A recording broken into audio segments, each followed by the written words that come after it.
My cute teacher part 4.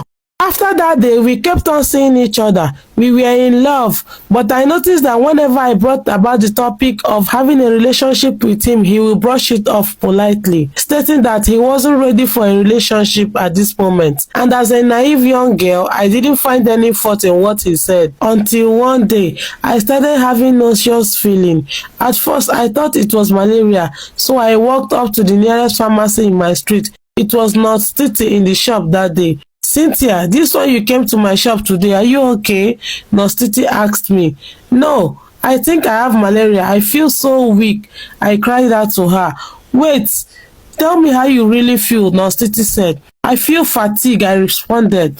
Fatigue, and she asked. Do you feel nauseous?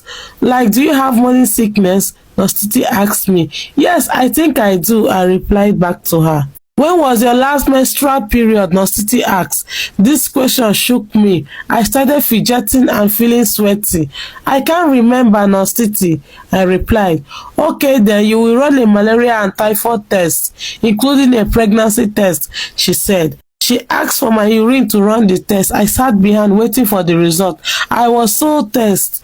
I started praying that the pregnancy test comes out negative. After some minutes, Nurse Titi returned from the lab. Cynthia, how did this happen? This was the first word that came out of Nurse Titi's mouth. Cynthia, you are pregnant, she finally said to me.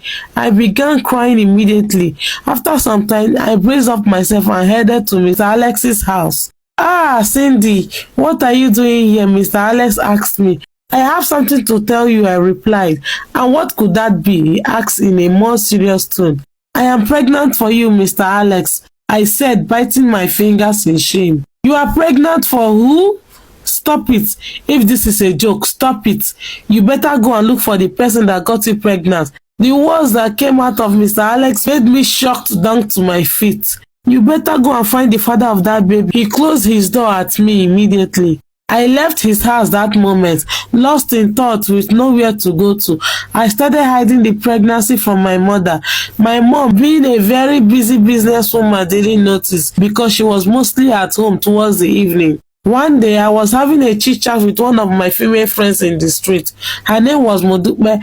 I opened up to her about my situation and she advised me to drink hypo and coke. Are you sure that will really work, Modupe? I asked her.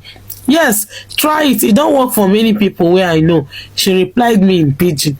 Being a naive and ignorant girl, I decided to follow her advice. I bought a hypo and bottle of coke, mixed it together and drank it all. Next place I saw myself was on a hospital bed with my mother sitting and crying at my right hand side. Do you want to buy yourself? Why did you drink that? You were pregnant and hid it from me? Oh, Cynthia, my innocent mother cried.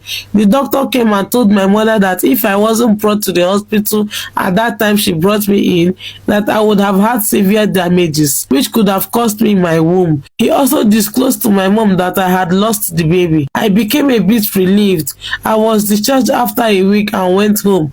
When we got home, I expected my mom to beat me, but she was only mad at me and disappointed in me. She went with the police to arrest Mr. Alex, but was told that Mr. Alex was on the run. I also heard that Sandra was pregnant for Mr. Alex and was sent out of the house by her parents. It then occurred to me that Mr. Alex wasn't as calm and shy as he had displayed himself to be. He was only pretending. After my mom's temper had settled, I decided to ask for her forgiveness and we were good again. My friend Modupe was later arrested and detained for months before she was finally released. This is my story.